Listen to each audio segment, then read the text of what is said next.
Sorry to hold you up on a beautiful Thursday afternoon. Okay, well, thank you for being here. Now, today's votes cap a week of something the American people haven't seen enough of in the past 2 years. Both parties in the United States Congress standing up to Donald Trump. In 2 days, Congress has delivered three major rebukes to the president and stood up for transparency, accountability, and the constitutional powers of our branch of government.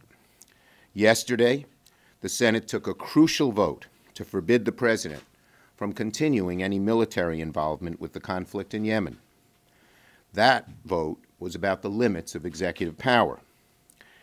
As we just saw today, 12 Senate Republicans, far more than the bare minimum, joined Democrats to terminate the president's emergency declaration.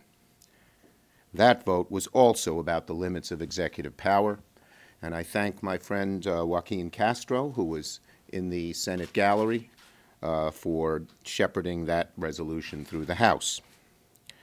And while earlier today, the House, amazingly, passed a resolution demanding the Department of Justice release to Congress and the public the full findings of the special counsel's investigation into Russia's interference in the 2016 elections.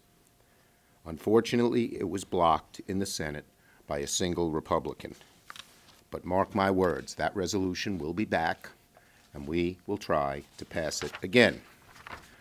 Now, it shouldn't be so unusual for members of the president's own party to stand with us and hold him to account when he does wrong, especially a president who so overreaches. But I'm thankful that Republican senators did the right thing. I applaud them for it. Let's hope that these votes this week are green shoots. Republicans, out of courage, out of principle, and maybe out of exasperation, are beginning to constrain the president when he goes too far. That Republicans are learning that total embrace of President Trump is counterproductive and unsustainable. My hope is that this past week isn't an aberration, but a turning point. My hope is that Republicans now see how this president is trampling on the Constitution and understand that it is possible, in fact courageous, to stand up to him and say that there will be consequences for his actions.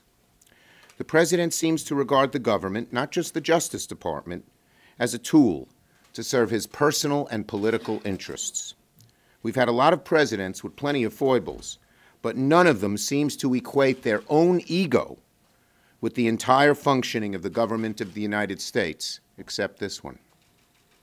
Today, the Senate has sent a strong message to President Trump that under our Constitution, the executive branch and the legislative branch are co-equal.